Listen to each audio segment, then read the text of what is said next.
Matar la kriptonita. Audiolibro de John Bevere. Destruye lo que roba tu fuerza.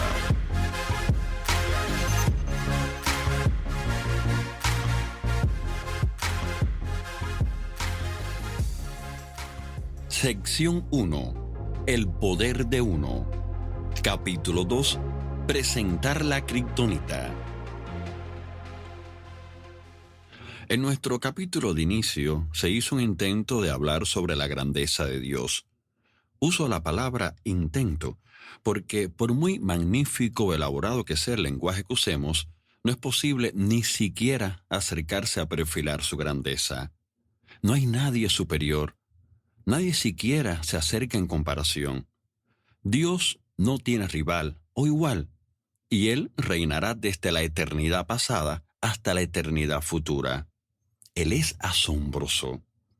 Como sus hijos, tiene mucho sentido que nuestra vida sea un reflejo de Él. Y esto queda claro en las Escrituras. La palabra de Dios declara con respecto a sus hijos e hijas: pues como Él es, así somos nosotros en este mundo. Primera de Juan 4:17. Juan el apóstol no dijo: como Él es, así seremos nosotros en la siguiente vida. No. Juan afirma que como Él es, así somos nosotros ahora mismo en este mundo. Eso entra en la categoría de estupefacto. Volvemos a leer. Y debido a su gloria y excelencia, nos ha dado grandes y preciosas promesas. Estas promesas hacen posible que ustedes participen de la naturaleza divina. Segunda de Pedro 1:4. Piensa en ello. Tú y yo hemos recibido la naturaleza divina. No la naturaleza del ser humano más famoso de la tierra, no, sino la naturaleza de Dios. Y Pedro se asegura de que no lo entendamos mal añadiendo la palabra divina. La palabra griega usada aquí es theos, que se define como lo que es únicamente de Dios y procede de Él. La palabra naturaleza es la palabra griega physis y se define como producir, esencia, constitución esencial y propiedades. Pon las dos palabras juntas y el significado es: estas son las promesas que te permiten compartir lo que es únicamente la constitución esencial de Dios. Nosotros verdaderamente somos nacidos de Dios. Me preocupa cuando algunos ministros hacen un comentario como: realmente no hay diferencia entre un cristiano y un pecador. Los cristianos tan solo han sido perdonados. Eso es herejía y hace dos cosas terribles. Primero, menosprecia lo que Dios ha hecho por nosotros mediante Jesús. Y segundo, anula su promesa, haciendo con ello que su pueblo siga atado a la corrupción de este mundo que se ha creado mediante deseos caídos. Incluso la naturaleza evita tal herejía. ¿Alguna vez has oído que un león dé a luz una ardilla o que un caballo pura sangre dé a luz a un gusano? Nacemos de Dios y somos su descendencia. Se nos dice: queridos, ahora, no después, cuando lleguemos al cielo, somos hijos de Dios. Primera de Juan 3:2. A la luz de ser sus amados, deberíamos manifestar un carácter desinteresado, amor incondicional, gozo indescriptible, paz que sobrepasa todo entendimiento, poder sobrenatural, bienestar, vitalidad, creatividad, sabiduría divina, entendimiento, conocimiento supremo y visión perceptible. Y esta lista está muy lejos de ser exhaustiva. Las Escrituras prometen atributos como estos en muchos niveles. Por lo tanto, de nuevo mi pregunta es: ¿por qué no estamos viendo esto ni en los individuos ni en la Iglesia a nivel general? Antes de abordar esta pregunta y otras similares, quiero prepararte para el proceso de este audiolibro. Los siguientes capítulos quizás te parezcan negativos y duros cuando los escuches, pero prometo que llegarán las respuestas y serán satisfactorias. Piensa en esta situación. Si un médico diagnostica adecuadamente un melanoma a tiempo y da la solución de una pequeña intervención quirúrgica, este desarrollo al principio parece negativo.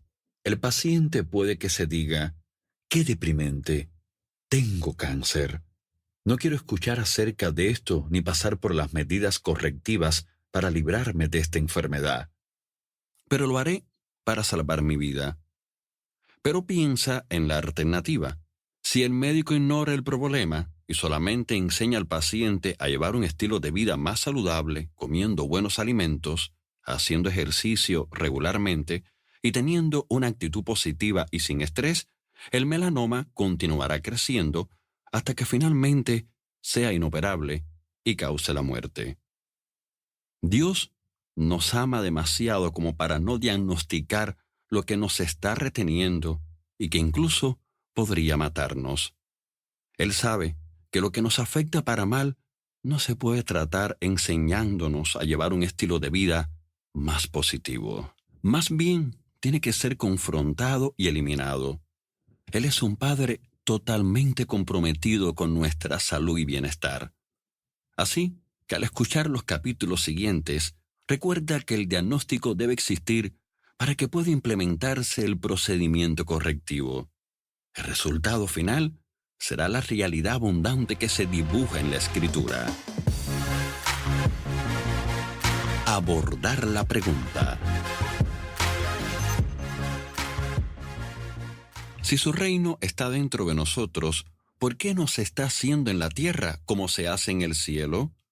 ¿Por qué algunos creyentes del Antiguo Testamento que formaban parte de un pacto inferior basado en menores promesas vivían de formas muy superiores a las que vemos hoy? Las Escrituras repetidamente responden a esta pregunta. Una de ellas está en la carta de Pablo a los Corintios. Por esta razón, cada uno debería examinarse a sí mismo antes de comer el pan y beber de la copa.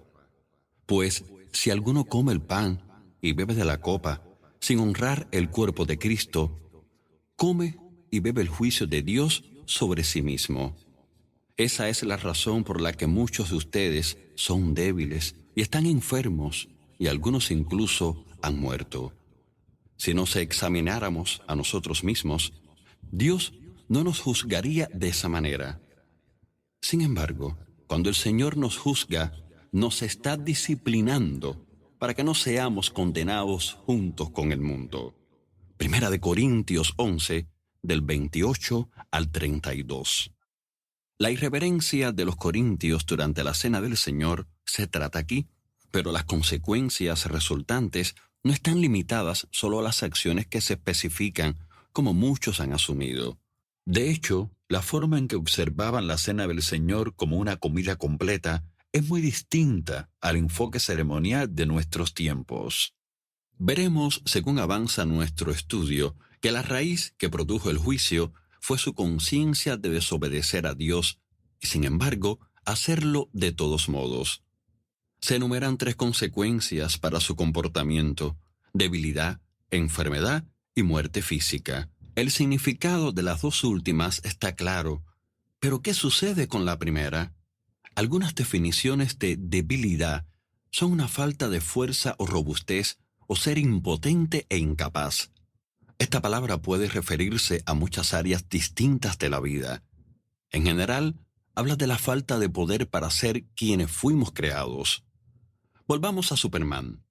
La sustancia que era peligrosa solo para él le quitaba su fuerza y le dejaba sin poder. Era la kriptonita. Superman tenía habilidades de otro mundo. Era capaz de hacer cosas sobrenaturales y poseía un conocimiento paranormal, una aguda conciencia sensorial, un poder extraordinario y un carácter firme. Sin embargo, si era expuesto a la kriptonita, Superman se quedaba enfermo y débil, incluso más débil que un ser humano promedio. Si era expuesto a ella por un periodo de tiempo prolongado, incluso podía morir. En esencia, el apóstol Pablo está identificando la kriptonita de la iglesia. Nos debilita, nos impide caminar en el poder de la naturaleza divina. El rey David admitió un tiempo en el que no se arrepintió ni confesó su pecado, lamentando: mi fuerza se evaporó como agua al calor del verano. Salmos 32:4. Una paráfrasis de la Biblia, versión El Mensaje, narra sus palabras como: toda la vitalidad de mi vida se secó. Otro versículo dice, el pecado me dejó sin fuerzas, me estoy consumiendo por dentro. Salmos 31:10. Santiago lo dice de esta forma, y el pecado, siendo consumado, da a luz la muerte. Amados hermanos míos, no erréis. Santiago 1:15 y 16. Santiago está hablando claramente a creyentes y nos advierte de no dejarnos engañar por el poder del pecado. Si el pecado no se trata, puede hacerle al creyente lo que la kriptonita podría hacerle a Superman, incluso hasta el punto de causar la muerte. Como consecuencia, Pablo, como un amoroso padre espiritual, advierte a la iglesia en Corinto y a nosotros de los efectos de la kriptonita espiritual. Una dura palabra de advertencia. Lo primero a enfatizar con respecto a estos versículos desafiantes debería ser una palabra de advertencia. Pablo no dice, esta es la causa de toda debilidad, enfermedad o muerte prematura entre ustedes. En otras palabras, no está diciendo que todas las dificultades, enfermedades y muertes se deban atribuir al pecado. A menudo los creyentes lidian con situaciones difíciles porque vivimos en un mundo caído y hay fuerzas demoníacas y naturales reales con las cuales contender. Por ejemplo, hubo un incidente en el que Jesús y los discípulos se acercaron a un hombre que había sido ciego de nacimiento. Los discípulos preguntaron, ¿quién pecó, este o sus padres, para que haya nacido ciego? Juan 9:2. Su razonamiento suponía que la única forma en que este hombre podía haber llegado a ese estado era debido al pecado. Jesús inmediatamente responde, no es que pecó este ni sus padres. Jesús rápidamente y decisivamente corta esta mentalidad incorrecta y horrible. No toda enfermedad, debilidad o muerte prematura se debe al pecado. Es la misma mentalidad que llevó a Elifaz, Bildad y Zofar a criticar a Jod. Sus acusaciones señalaban que la causa de los sufrimientos de Jod era su pecado. Ver Jod 5:17, 8 del 4 al 6, 11 del 13 al 15 y 22 del 1 al 11.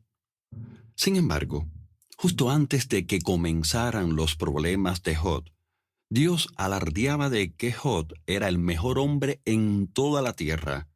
Es un hombre intachable y de absoluta integridad. Jod 1:8. El sufrimiento de Jod no tenía nada que ver con su pecado o una falta de integridad. Dios guardó silencio durante un tiempo, pero al final le dijo a Elifaz, estoy enojado contigo y con tus dos amigos, porque no hablaron con exactitud acerca de mí. Jod 42:7. Cuando a Dios se le representa como alguien que disciplina o castiga a una persona por su pecado, cuando claramente Él no lo hace, es una seria acusación contra su carácter. Hace años, cuando yo era un joven creyente, en muchos círculos eclesiales a las personas se les juzgaba de haber pecado si estaban sufriendo dificultades. Esta mentalidad aún existe entre algunas personas, pero por fortuna no a gran escala como ocurría antes. La enseñanza bíblica y un buen liderazgo han eliminado gran parte de este error en la iglesia. La manera en que se ha hablado de algunos en base a esta mentalidad es algo extremadamente desagradable, condenatorio e incluso aborrecible. Tristemente, esta enseñanza ha alejado a algunas personas de la fe. En la otra cara de la moneda, también debemos recordar las palabras de Jesús al hombre que fue sanado de su enfermedad por 38 años. Mira, has sido sanado. No peques más para que no te venga alguna cosa peor. Juan 5:14. No hay forma de negar que Jesús afirma que el pecado abre la puerta a consecuencias y dificultades. Jesús amaba a este hombre lo suficiente como para dar su vida por él. Por su ferviente amor por él, Jesús dio este aviso. Nos falta un verdadero amor cuando evitamos tratar asuntos como este. En nuestro esfuerzo por evitar alguna conducta que se pudiera entender como mala, acusatoria o condenatoria, a menudo nos vamos al otro extremo del péndulo y no decimos absolutamente nada. Sin embargo, aún tenemos la condición que Pablo describe de muchos que no tienen poder, están enfermos y se mueren antes de lo debido. ¿Es esto amor?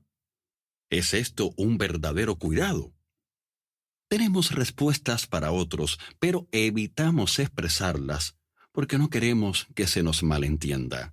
Así que, seamos sinceros, ¿dónde está el enfoque de nuestro amor? ¿Amamos a la iglesia como Jesús y Pablo lo hacían, diciéndoles la verdad?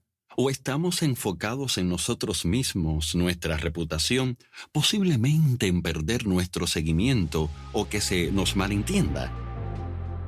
Mi viaje.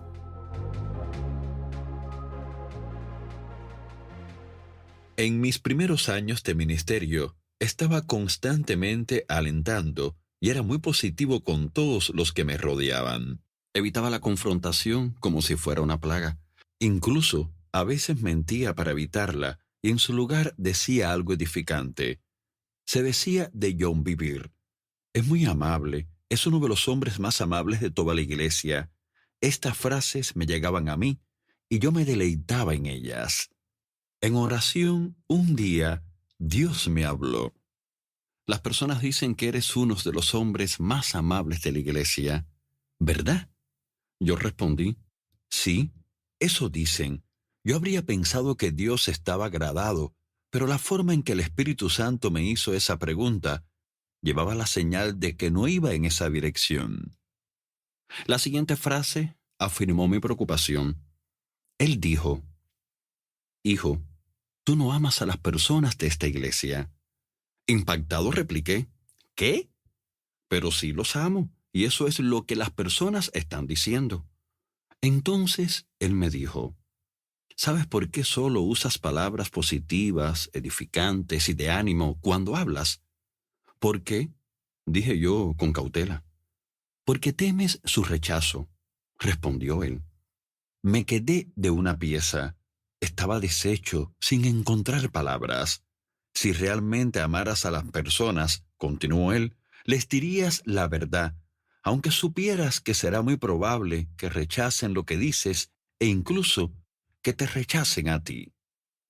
Fue un momento crucial. Cambié de inmediato, pero entonces me fui al otro extremo del péndulo. Ahora hablaba la verdad, pero me faltaban el tacto y la ternura, porque me seguía faltando el ingrediente más importante: verdadero amor. Estaba viajando y ministrando en pequeñas iglesias y, tristemente, golpeando a las ovejas. Mirando atrás, me siento mal por las personas a las que regañé con falta de ánimo, así como a sus pastores que tuvieron que limpiar después mis desastres. En el año 2001, ministré en una gran conferencia que se celebró en una gran iglesia en Europa. Pocos meses después, escuché de fuentes en 3 continentes distintos que el pastor de esa iglesia les había dicho a líderes influyentes que yo era duro, que maltrataba al rebaño. Tenía razón. Esas devastadoras noticias me llevaron a ponerme de rodillas y orar, más bien clamar como nunca antes, para que Dios llenara mi corazón de su amor y compasión por su pueblo. Él lo hizo. Llegué a conocer y entender por primera vez en mi vida lo que significaba amar verdaderamente a las personas a quienes les ministraba. No algunos, sino muchos. Recuerda esto. Pablo amaba con pasión a la iglesia en Corinto. Evidencia de esto es cuando él escribe: ¿por qué? ¿Por qué no los amo? Dios sabe que sí. Segunda de Corintios 11:11. En otra parte de la misma carta escribe: porque por la mucha tribulación y angustia del corazón os escribí con muchas lágrimas, no para que fueseis contristados, sino para que supieseis cuán grande es el amor que os tengo. Segunda de Corintios 2:4. Esta iglesia le malentendió. Vieron sus correcciones y avisos como señales de falta de amor. Y este puede ser el caso en una iglesia o en otro entorno.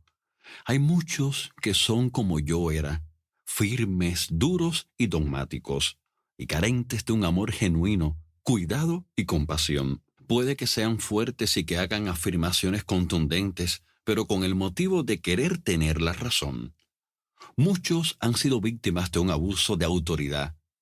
Sin embargo, esto no hace que toda la corrección y advertencia sea similar. Las palabras de Pablo a veces fueron fuertes, de corrección y reprensión, pero todas salieron de un corazón de amor apasionado. A tenor de esto, Pablo escribe después: con gusto me desgastaré por ustedes y también gastaré todo lo que tengo, aunque parece que cuanto más los amo, menos me aman ustedes a mí. Segunda de Corintios 12:15. Su frustración es evidente. Su amor y profunda preocupación por su bienestar se habían malentendido, y ahora le ven como un líder duro, alguien que quiere hacerles cumplir las reglas, por así decirlo. Así que, por favor, date cuenta de que las palabras de Pablo, aunque fuertes al decirle a esos queridos hermanos la causa de que muchos estén débiles, lidien con problemas de salud y mueran prematuramente, son debidas a su ferviente amor por ellos. Habría sido mucho más fácil digerirlo si él hubiera dicho algunos, pero específicamente dice muchos. ¿Cómo podemos nosotros evitar hacer frente a la verdad que él está comunicando? Si era aplicable a ellos, es aplicable ahora a nosotros. ¿Habría puesto eso Dios en las Escrituras si fuera un incidente aislado? ¿No deberíamos aplicarlo a nosotros hoy? La respuesta es indudablemente sí. Un último punto. Pablo no está tratando solamente el acto de la comunión en un entorno de iglesia. Hay mucho más en lo que está diciendo, y muchos de nosotros, yo mismo incluido, durante años, no hemos visto el mensaje global. Ahondaremos más en el significado de sus palabras en el siguiente capítulo. Ponte en acción.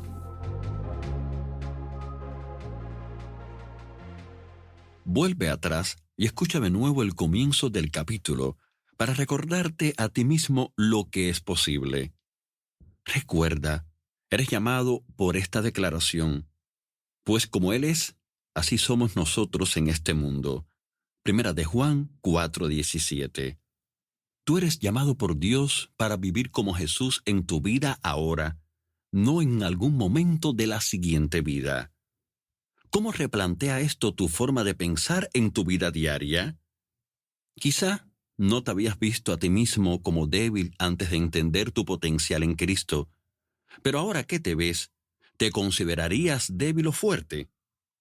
Si te consideras débil, te has evaluado sabiamente, porque Dios dice que su poder trabaja mejor en nuestra debilidad. Ver 2 de Corintios 12:9. Dios solo cambiará nuestras debilidades por fortaleza cuando nos humillemos ante Él. Ver 1 de Pedro 5:5. Pídele a Dios que te hable sobre cualquier razón que haya para la debilidad en tu vida. Escríbelo y después pídele las llaves para la libertad en cada una. Toma tiempo para escribir la receta de Dios para convertir cada debilidad en fortaleza.